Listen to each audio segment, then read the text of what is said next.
Edgar Allan Poe, The Fall of the House of Usher. Throughout that dull, dark, and soundless autumn day, when the sky hung oppressively low like a leaden canopy over the gloomy earth, I had been riding alone across a singularly dreary tract of country. At length, as the first shades of evening began to coalesce into spectral forms, my eyes settled upon the melancholy house of Usher. An insufferable gloom, a sense of utter and profound dread, pierced my spirit at the very sight of the building. I say insufferable, for it was not alleviated by any of that half-pleasurable, poetic sentiment which even the most desolate scenes of nature are wont to inspire. I looked upon the scene before me, upon the stark mansion, alien amidst the common landscape, upon the bleak walls, upon the vacant, eye-like windows, upon a few rank sedges, and upon the white trunks of decayed trees. My heart contracted with a sorrow that can be compared only to the bitter waking from an opiate dream, the hideous dropping off of the veil, the frantic return to the realities of a hateful world. A coldness, a sickening of the heart, seized me, and my imagination, utterly powerless, could fashion nothing to lift the unconquerable despair. What was it? I paused to think. What was this unknown force that so unnerved me at the mere glimpse of the House of Usher? It was a mystery for which I could find no solution. I was unable to grasp the vague shadows of thought that flitted through my mind as I pondered. I was forced to fall back upon the unsatisfactory conclusion that while, beyond doubt, there are combinations of very simple natural objects which have the power of thus affecting us, the analysis of this power lies buried in depths beyond our reach. Perhaps, I considered, a mere different arrangement of the particulars of the scene, of the details of the picture, would be sufficient to modify, or perhaps to annihilate its capacity for sorrowful impression. Acting upon this idea, I reined my horse to the precipitous brink of a black and lurid tarn that lay, unruffled and polished like a slab of jet, before the building, and gazed down, but with a shudder even more thrilling than before, upon the inverted images of the gray sedge, the ghastly tree stems, and the vacant, eye-like windows. And yet, in this mansion of gloom, I was now to spend several weeks. Its proprietor, Roderick Usher, had been one of my boon companions in boyhood, but many years had elapsed since our last meeting. A letter, however, had lately reached me in a distant part of the country, a letter from him, which, in its wildly importunate nature, had admitted of no other than a personal reply. The manuscript gave evidence of nervous agitation. The writer spoke of acute bodily illness, of a pitiable mental disorder which oppressed him, and of an earnest desire to see me, as his best and indeed his only personal friend, with the hope that my cheerful company might alleviate some measure of his suffering. It was the manner in which all this, and much more, was said. It was the apparent heart that went with his request, which allowed me no room for hesitation. I accordingly obeyed forthwith, though I still felt the summons to be a very strange one. Although as boys we had been even intimate associates, yet I really knew little of my friend. His reserve had been always excessive. I was aware, however, that his very ancient family had been noted for a peculiar sensibility of temperament, displaying itself, through long ages, in many works of exalted art, and manifested, of late, in repeated deeds of munificent charity, as well as in a passionate devotion to the intricacies, rather than the orthodox and easily recognizable beauties of musical science. I had learned, too, the very remarkable fact that the stem of the Usher race, all time honored as it was, had put forth, at no period, any enduring branch. In other words, that the entire family lay in the direct line of descent, and had always, with very trifling and very temporary variation, so lain. It was this deficiency I considered while running over in thought the perfect keeping of the character of the premises with the accredited character of the people, which, perhaps more than any other factor, had allowed the impression of the place to work so powerfully upon me.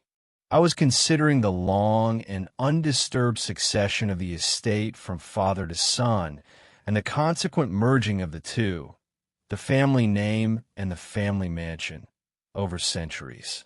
This fusion had become so complete that the original appellation of the estate had been forgotten in the quaint and equivocal title of the House of Usher, a name which seemed to include, in the minds of the peasantry who used it, both the family and the family's dwelling. My childish experiment of gazing into the sinister tarn had but one result. It intensified my initial gloom tenfold. I was acutely aware of a superstitious dread taking root within me, and this very awareness served only to fuel its growth. Such is the paradoxical law of all sensations born of terror. And so, when I shifted my gaze back from the water's surface to the mansion itself, a singular fantasy was born in my mind, so absurd that I mention it only to illustrate the sheer power of the feelings oppressing me. My imagination, inflamed to its utmost, allowed me to perceive with perfect clarity that the house and its domain were shrouded in their own peculiar atmosphere. It bore no kinship to the air of heaven, but rather seeped slowly from the rotten trees, the crumbling walls, and the mute tarn, a pestilent, heavy vapor, languid, barely perceptible, and of the hue of molten lead. Shaking off this waking dream, I examined the building itself more minutely. Its primary characteristic was one of immense antiquity. Time had stripped it of all color, and minute fungi overspread the whole exterior, hanging in a fine, tangled web from the eaves like a shroud. Yet this was no sign of utter dilapidation. No portion of the masonry had fallen, and there appeared to be a wild inconsistency between its still perfect adaptation of parts and the crumbling condition of the individual stones. It all reminded me of the specious totality of old woodwork which has rotted for long years in some neglected vault, with no access to the destroying atmosphere outside. Beyond this indication of extensive decay, however, the fabric gave little token of instability. Perhaps the eye of a scrutinizing observer might have discovered a barely perceptible fissure, which, extending from the roof of the building in front, made its way down the wall in a zigzag direction, until it became lost in the sullen waters of the tarn. Having noted these particulars, I rode along a short causeway to the house. A servant in waiting took my horse, and I entered the Gothic archway of the hall. A valet, of stealthy step, then conducted me in silence through many dark and intricate passages to the studio of his master. Much that I encountered on the way contributed, I know not how, to heighten the vague sentiments of which I have already spoken, while the objects around me, the carvings of the ceilings, the somber tapestries of the walls, the ebon blackness of the floors, and the phantasmagoric armorial trophies which rattled as I strode, were all matters to which, or to such as which, I had been accustomed from my infancy. I still wondered to find how unfamiliar, how unsettling visions were stirred within me by these very ordinary sights. On one of the staircases, I met the physician of the family. His countenance, I thought, wore a mingled expression of low cunning and perplexity. He accosted me with trepidation, uttered a brief greeting, and passed on. The valet now threw open a door and ushered me into the presence of his master. The room in which I found myself was very large and lofty. The long, narrow, pointed windows were set so high above the black oak floor as to be entirely inaccessible from within. Feeble gleams of encrimson light made their way through the trellis panes, serving to render sufficiently distinct the more prominent objects around. Yet my eyes strained in vain to reach the remoter angles of the chamber or the recesses of the vaulted and fretted ceiling. Dark draperies hung upon the walls. The general furniture was profuse, comfortless, antique, and tattered. Many books and musical instruments lay scattered about, but failed to give any vitality to the scene. I felt I breathed an atmosphere of sorrow. An air of stern, deep, and irredeemable gloom hung over and pervaded all. Upon my entrance, Usher arose from a sofa on which he had been lying at full length and greeted me with a vivacity which I at first thought to be forced, an effort of the ennuyé man of the world. A glance at his countenance, however, convinced me of his perfect sincerity. We sat down, and for some moments, while he spoke not, I gazed upon him with a feeling half of pity, half of awe. Surely, no mortal had ever so terribly altered, in so brief a period, as had Roderick Usher. I could scarcely bring myself to admit the identity of the one being before me with the companion of my early boyhood. Yet the character of his face had been at all times remarkable.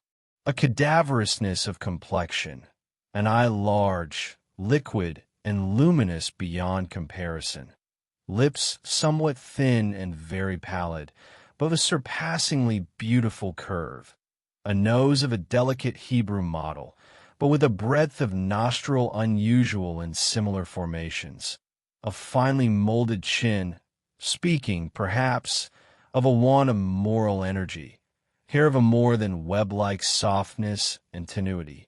These features, with an inordinate expansion above the regions of the temple, made up a countenance not easily to be forgotten. And now, in the mere exaggeration of the prevailing character of these features, and of the expression they were wont to convey, lay so much of change that I doubted to whom I spoke. The now ghastly pallor of the skin, and the now miraculous luster of the eye, above all things startled and even awed me. The silken hair, too, had been suffered to grow all unheeded, and as, in its wild gossamer texture, it floated rather than fell about the face, I could not, even with effort, connect its arabesque expression with any idea of simple humanity. I was at once struck with an incoherence, an inconsistency in the manner of my friend, and I soon found this to arise from a series of feeble and futile struggles to overcome an habitual nervous agitation. I had been prepared for something of this nature, both by his letter and by reminiscences of certain boyish traits, and by the conclusions deduced from his peculiar physical conformation and temperament. His action was alternately vivacious and sullen. His voice varied rapidly from a tremulous indecision, when the animal spirits seemed utterly in abeyance, to that species of energetic incision, that abrupt, weighty, unhurried, and hollow-sounding enunciation, that leaden, self-balanced, and perfectly modulated guttural utterance, which may be observed in the lost drunkard or the irreclaimable eater of opium during the periods of his most intense excitement. It was thus that he spoke of the object of my visit, of his earnest desire to see me, and of the solace he expected me to afford him. He entered, at some length, into what he conceived to be the nature of his malady. It was, he said, a constitutional and a family evil, and one for which he despaired to find a remedy. A mere nervous affection, he immediately added, which would undoubtedly soon pass. It displayed itself in a host of unnatural sensations. Some of these, as he detailed them, interested and bewildered me, although perhaps the terms and the general manner of the narration had their weight. He suffered from a morbid acuteness of the senses.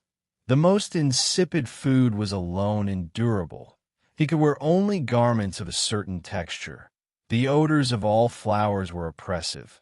His eyes were tortured by even a faint light, and there were but peculiar sounds, and these from stringed instruments, which did not inspire him with horror. I saw clearly that Usher was enslaved by a terror altogether unnatural. "I shall perish," said he. "I must perish in this deplorable folly. Thus, and not otherwise, shall I be lost. I dread the events of the future, not in themselves, but in their results.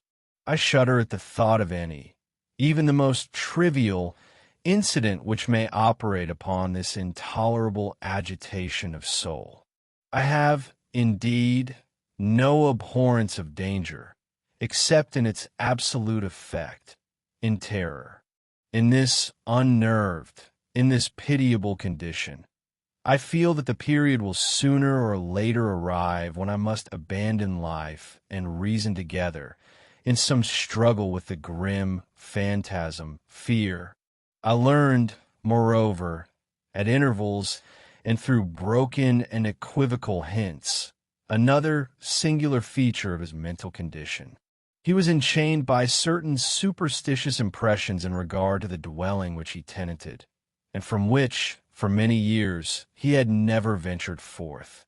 In regard to an influence whose supposititious force was conveyed in terms too shadowy here to be restated, an influence which some peculiarities in the mere form and substance of his family mansion had, by dint of long sufferance, he said, obtained over his spirit, an effect which the physique of the gray walls and turrets, and of the dim tarn into which they all looked down, had at length brought about upon the morale of his existence. He admitted, however, although with hesitation, that much of the peculiar gloom which thus afflicted him could be traced to a more natural and far more palpable origin, to the severe and long-continued illness, indeed to the evidently approaching dissolution, of a tenderly beloved sister, his sole companion for long years, his last and only relative on earth. Her decease, he said, with a bitterness which I can never forget, would leave him the hopeless and the frail, the last of the ancient race of the Ushers. While he spoke, the Lady Madeline, for so was she called, passed slowly through a remote portion of the apartment, and, without having noticed my presence, disappeared. I regarded her with an utter astonishment, not unmingled with dread, and yet I found it impossible to account for such feelings. A sensation of stupor oppressed me, as my eyes followed her retreating steps. When a door at length closed upon her, my glance sought instinctively and eagerly the countenance of the brother. But he had buried his face in his hands, and I could only perceive that a far more than ordinary wanness had overspread the emaciated fingers through which trickled many passionate tears. Long illness had eluded the skill of her physicians. A settled apathy, a gradual wasting away of the person, and frequent, although transient affections of a partially cataleptical character, were the unusual diagnosis. Hitherto she had steadily borne up against the pressure of her malady, and had not betaken herself finally to bed. But, on the closing in of the evening of my arrival at the house, she succumbed, as her brother told me that night with inexpressible agitation, to the prostrating power of the destroyer, and I learned that the glimpse I had obtained of her person would thus probably be the last I should obtain, that the lady, at least while living, would be seen by me no more.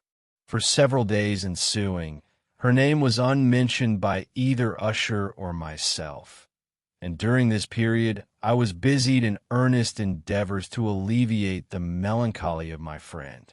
We painted and read together, or I listened, as if in a dream, to the wild improvisations of a speaking guitar.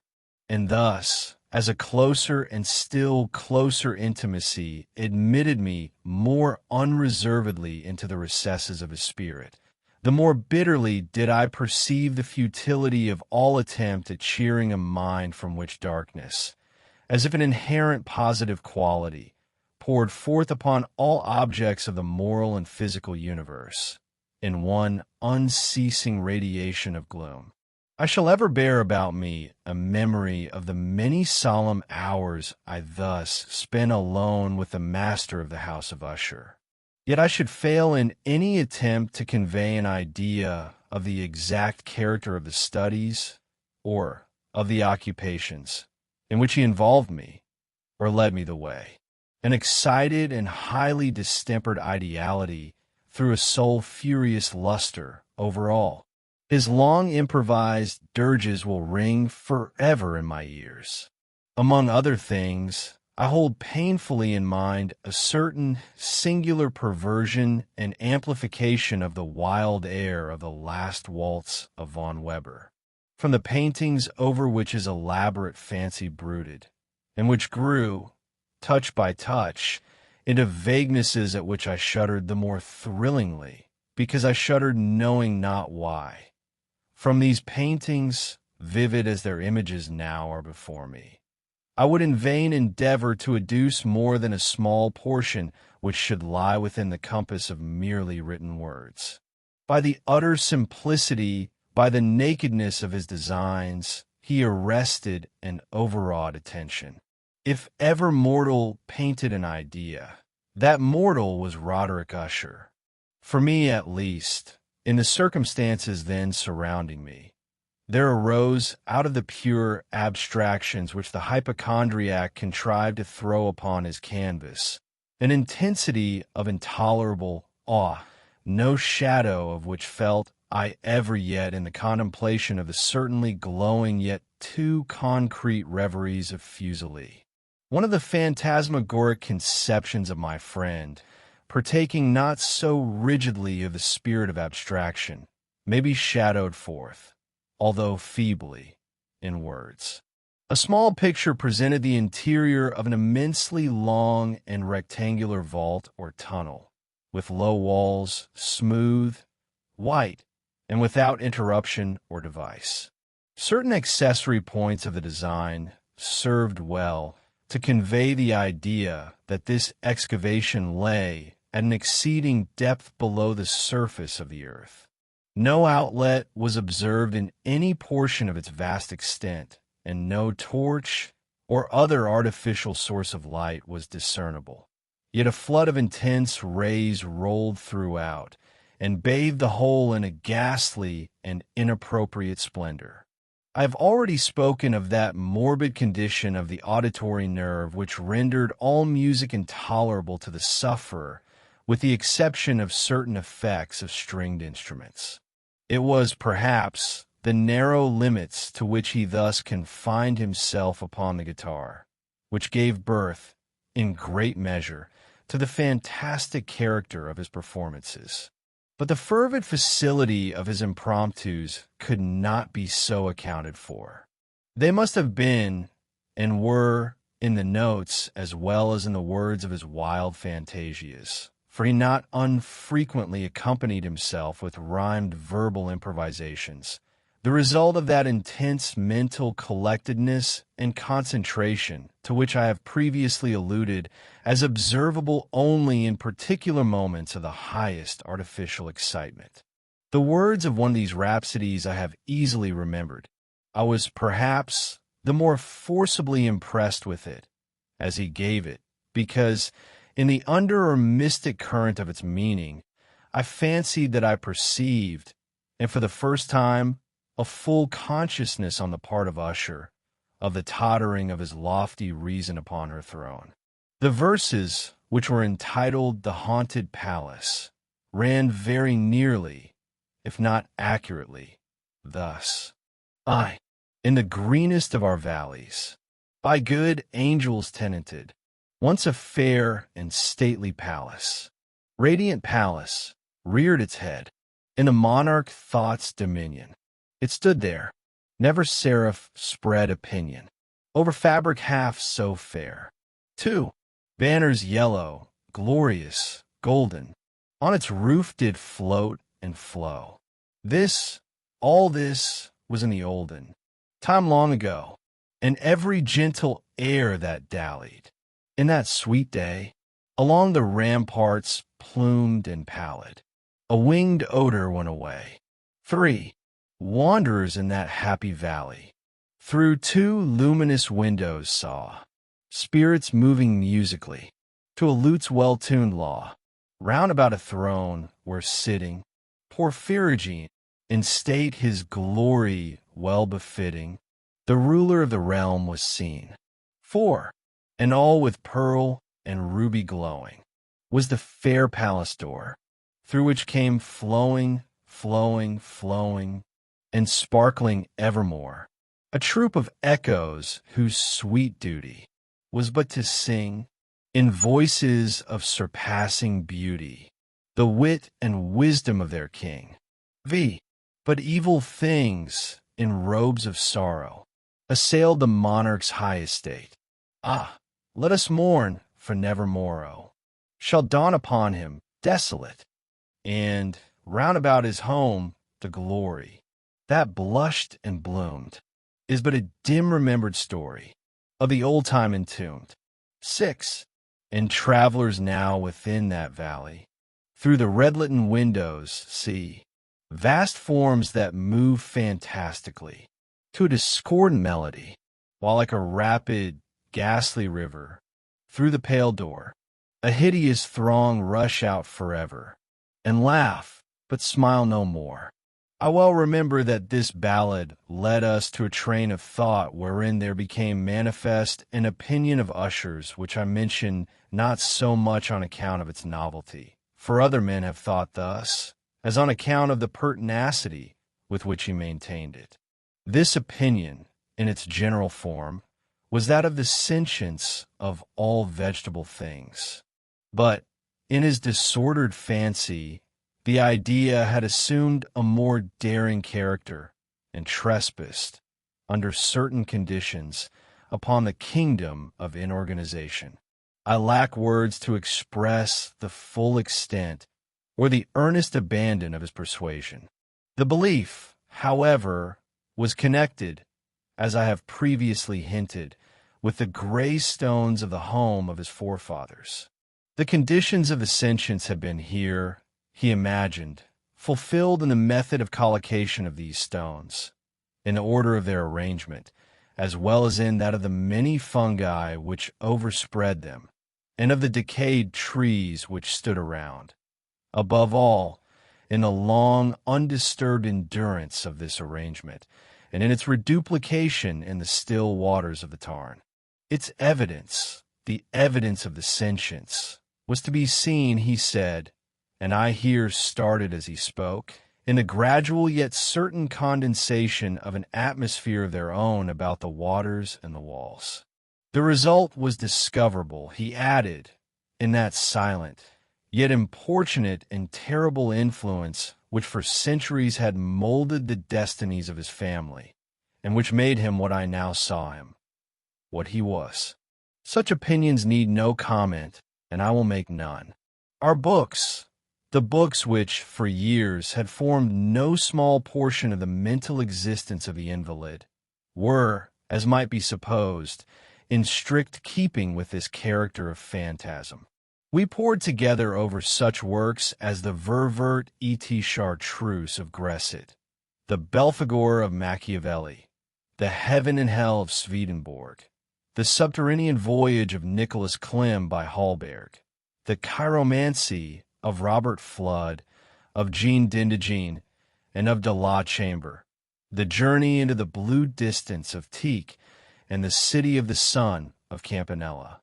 One favorite volume was a small octavo edition of the Directorium Inquisitorium by the Dominican Immerse de Geron, and there were passages in Pomponius Mela about the old African satyrs and Egipans, over which Usher would sit dreaming for hours.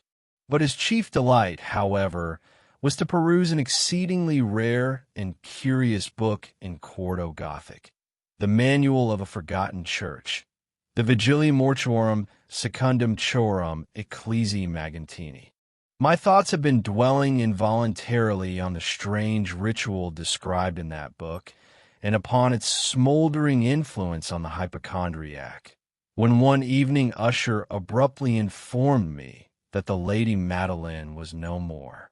He stated his intention to preserve her corpse for a fortnight in one of the numerous vaults within the main walls of the building. I did not feel entitled to dispute the sober, if singular, logic of his decision. As her brother, he said, I have been influenced by the unusual nature of her malady, by the obstinate and inquisitive zeal of her physicians, and by the remote and exposed situation of our family burial place. I will not deny that when I recalled the sinister countenance of the person I had met upon the staircase on my first day, all inclination to oppose him vanished. This precaution appeared to me not merely natural, but necessary. At the request of his sufferer, I personally assisted him with the arrangements for this temporary entombment. The body having been placed in its coffin, we two alone bore it to its final rest. The vault in which we laid it was so long neglected that our torches, half smothered in its oppressive atmosphere, failed to grant us a full view.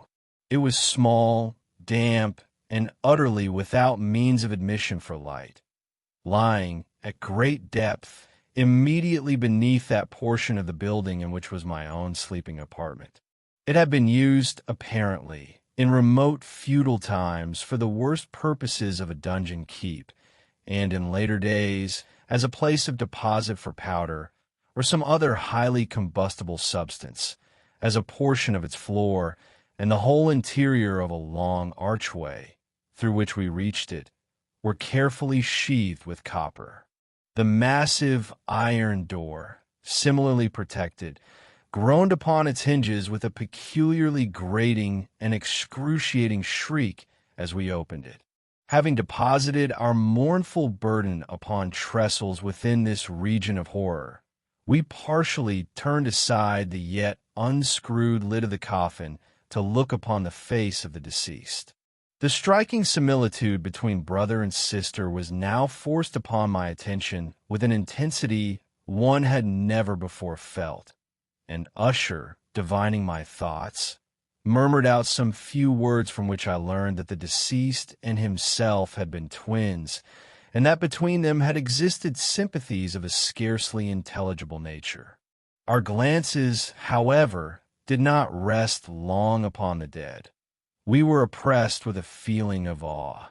The disease which had thus entombed the lady in the maturity of youth had left, as is usual in maladies of a strictly cataleptical character, the mockery of a faint blush upon the bosom and the face, and that suspiciously lingering smile upon the lip which is so terrible in death. We replaced and screwed down the lid, and having secured the door of iron, made our way, utterly exhausted, into the scarcely less gloomy apartments of the upper portion of the house. And now, after some days of bitter grief, a marked change occurred in the disorder of my friend. His ordinary manner had vanished. His customary occupations were neglected or forgotten. He roamed from chamber to chamber with hurried, unequal, and objectless step.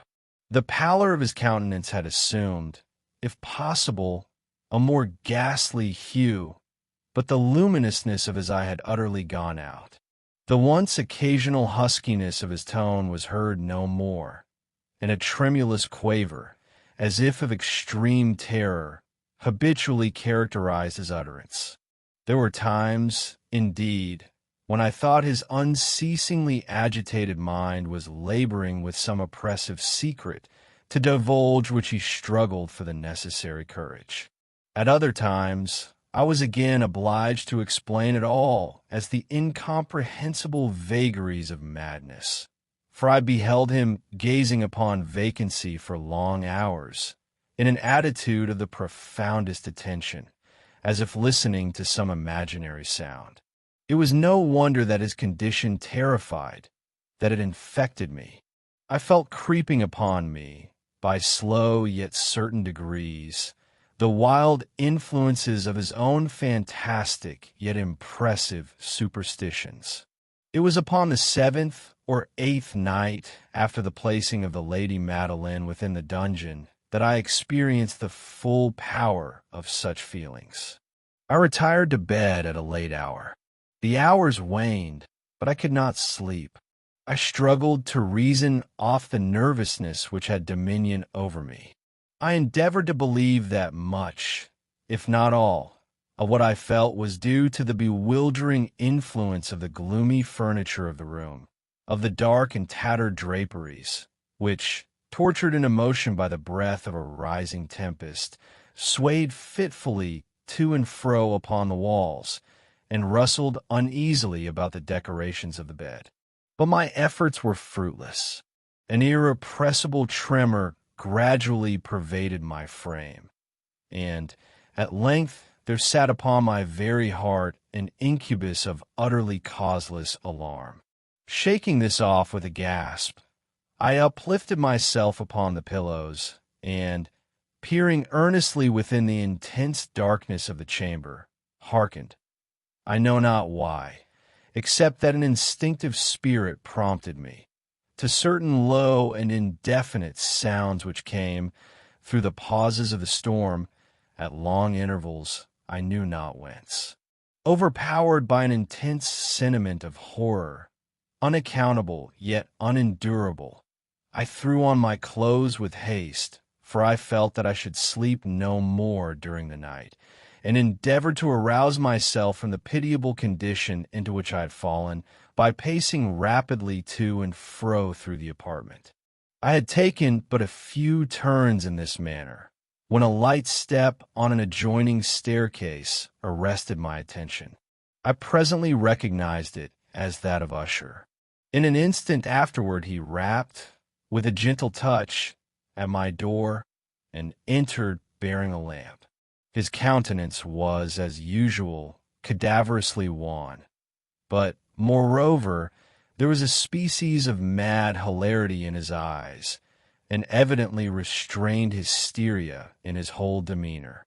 His air appalled me, but anything was preferable to the solitude which I had so long endured, and I even welcomed his presence as a relief. "Have you not seen it?" he cried abruptly, after having stared about him for some moments in silence. "You have not then seen it? But stay, you shall." Thus speaking, and having carefully shaded his lamp, he hurried to one of the casements, and threw it freely open to the storm. The impetuous fury of the entering gust nearly lifted us from our feet. It was indeed a tempestuous yet sternly beautiful night, and one wildly singular in its terror and its beauty. A whirlwind had apparently collected its force in our vicinity, for there were frequent and violent alterations in the direction of the wind, and the exceeding density of the clouds, which hung so low as to press upon the turrets of the house, did not prevent our perceiving the lifelike velocity with which they flew careering from all points against each other, without passing away into the distance. I say that even their terrific density did not prevent our perceiving this. Yet we had no glimpse of the moon or stars, nor was there any flashing forth of the lightning. But the under surfaces of the huge masses of agitated vapor, as well as all terrestrial objects immediately around us, were glowing in the unnatural light of a faintly luminous and distinctly visible gaseous exhalation which hung about and enshrouded the mansion. You "You shall not behold this," said I, shudderingly, to Usher, as I led him, with a gentle violence, from the window to a seat. "These appearances which bewilder you are merely electrical phenomena not uncommon, or it is possible they have their ghastly origin in the miasma of the tarn. Let us close this casement. The air is chilling and dangerous to your frame. Here is one of your favorite romances. I will read, and you shall listen, and so we will pass away this terrible night together." The antique volume which I had taken up was the Mad Tryst of Sir Lancelot Canning, but I had called it a favorite of Usher's more in sad jest than in earnest. For in truth, there is little in its uncouth and unimaginative prolixity which could have had interest for the lofty and spiritual ideality of my friend. It was, however, the only book immediately at hand, and I indulged a vague hope that the excitement which now agitated the hypochondriac might find relief, for the history of mental disorder is full of similar anomalies, even in the extremeness of the folly which I should read. Could I have judged, indeed, by the wild, overstrained air of vivacity with which he hearkened, or apparently hearkened, to the words of the tale, I might well have congratulated myself upon the success of my design. I had arrived at that well-known portion of the story where Ethelred, the hero of the tryst, having sought in vain for peaceable admission into the dwelling of the hermit, proceeds to make good an entrance by force. Here, it will be remembered, the words of the narrative run thus: "And Ethelred, who was by nature of a doughty heart, and who is now mighty withal, on account of the powerfulness of the wine which he had drunken, waited no longer to hold parley with the hermit, who, in sooth, was of an obstinate and maliceful turn, but feeling the rain upon his shoulders, and fearing the rising of the tempest, uplifted his mace outright, and with blows made quickly room in the plankings of the door for his gauntlet hand, and now pulling therewith sturdily, he so cracked, and ripped, and tore all asunder, that the noise of the dry and hollow sounding wood alarumed and reverberated throughout the forest." At the termination of this sentence I started, and for a moment paused, for it appeared to me, although I at once concluded that my excited fancy had deceived me, it appeared to me that, from some very remote portion of the mansion, there came, indistinctly, to my ears what might have been, in its exact similarity of character, the echo, but a stifled and dull one certainly, of the very cracking and ripping sound which Sir Lancelot had so particularly described. It was, beyond doubt, the coincidence alone which had arrested my attention, for amid the rattling of the sashes of the casements, and the ordinary commingled noises of the still increasing storm, the sound, in itself, had nothing, surely, which should have interested or disturbed me. I continued the story. But the good champion Ethelred, now entering within the door, was sore enraged and amazed to perceive no signal of the maliceful hermit, but, in the stead thereof, a dragon of a scaly and prodigious demeanor, and of a fiery tongue, which sate in garb before a palace of gold, with a floor of silver, and upon the wall there hung a shield of shining brass with this legend enwritten: "Who entereth herein, a conqueror hath been. Who slayeth the dragon, the shield he shall win." And Ethelred uplifted his mace, and struck upon the head of the dragon, which fell before him, and gave up his pesty breath, with a shriek so horrid and harsh, and withal so piercing, that Ethelred had feigned to close his ears with his hands against the dreadful noise of it, the like whereof was never before heard. Here again I paused abruptly, and now with a feeling of wild amazement, for there could be no doubt whatever that, in this instance, I did actually hear although for what direction it proceeded I found it impossible to say, a low and apparently distant, but harsh, protracted, and most unusual screaming or grating sound, the exact counterpart of what my fancy had already conjured up for the dragon's unnatural shriek. Oppressed, as I certainly was, upon the occurrence of this second and most extraordinary coincidence, by 1,000 conflicting sensations, in which wonder and extreme terror were predominant, I still retained sufficient presence of mind to avoid exciting, by any observation, the sensitive nervousness of my companion. I was by no means certain that he had noticed the sounds in question, although, assuredly, a strange alteration had, during the last few minutes, taken place in his demeanor. From a position fronting my own, he had gradually brought round his chair, so as to sit with his face to the door of the chamber, and thus I could but partially perceive his features, although I saw that his lips trembled as if he were murmuring inaudibly. His head had dropped upon his breast, yet I knew that he was not asleep from the wide and rigid opening of the eye as I caught a glance of it in profile. The motion of his body, too, was at variance with this idea, for he rocked from side to side with a gentle yet constant and uniform sway. Having rapidly taken notice of all this, I resumed the narrative of Sir Launcelot.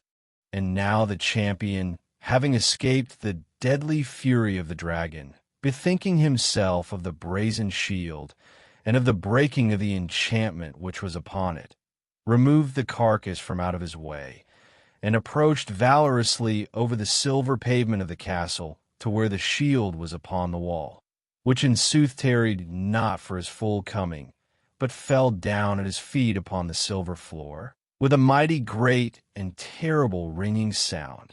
No sooner had these syllables passed my lips, than, as if a shield of brass had indeed, at that moment, fallen heavily upon a floor of silver, I became aware of a distinct, hollow, metallic, and clangorous, yet apparently muffled, reverberation. Completely unnerved, I leaped to my feet, but the measured rocking movement of Usher was undisturbed. I rushed to his chair. He sat rigid, his countenance a mask of stony immobility. But as I placed my hand upon his shoulder, a violent shudder ran through his whole frame. A sickly smile quivered upon his lips, and I saw that he spoke in a low, hurried, and gibbering murmur, as if unconscious of my presence. Bending closely over him, I at length drank in the hideous import of his words. Not hear it? Yes, I hear it, and have heard it. Long, many minutes, many hours, many days have I heard it, yet I dared not, oh, pity me, miserable wretch that I am. I dared not speak. We have put her living in the tomb. Did I not tell you that my senses were acute? I now tell you that I heard her first feeble movements in the hollow coffin. I heard them many days ago, yet I dared not speak. And now, tonight, Ethelred, the breaking of the hermit's door, and the death cry of the dragon, and the clangor of the shield, say, rather, the rending of her coffin, and the grating of the iron hinges of her prison, and her struggles within the coppered archway of the vault. Oh, whither shall I fly? Will she not be here anon? Is she not hurrying to upbraid me for my haste? Have I not heard her footstep on the stair? Do I not distinguish that heavy and horrible beating of her heart? Madman! Here he sprang furiously to his feet, and shrieked out his syllables, as if in the effort he were giving up his soul. Madman! I tell you that she now stands without the door. As if in the superhuman energy of his utterance there lay the potency of a spell, the huge antique panels to which the speaker pointed threw slowly back, upon the instant, their ponderous and ebony jaws. It was the work of the rushing gust, but then without those doors there did stand the lofty and enshrouded figure of the Lady Madeline of Usher. There was blood upon her white robes, and the evidence of some bitter struggle upon every portion of her emaciated frame. For a moment she remained trembling and reeling to and fro upon the threshold. Then, with a low moaning cry, fell heavily inward upon the person of her brother, and in her violent and now final death agonies, bore him to the floor a corpse, and a victim to the terrors he had anticipated. From that chamber, and from that mansion, I fled aghast. The storm was still abroad in all its wrath, as I found myself crossing the old causeway. Suddenly there shot along the path a wild light, and I turned to see whence a gleam so unusual could have issued, for the vast house and its shadows were alone behind me. The radiance was that of the full, setting, and blood-red moon, which now shone vividly through that once barely discernible fissure, of which I have before spoken as extending from the roof of the building, in a zigzag direction, to the base. While I gazed, this fissure rapidly widened. There came a fierce breath of a whirlwind. The entire orb of the satellite burst at once upon my sight. My brain reeled as I saw the mighty walls rushing asunder.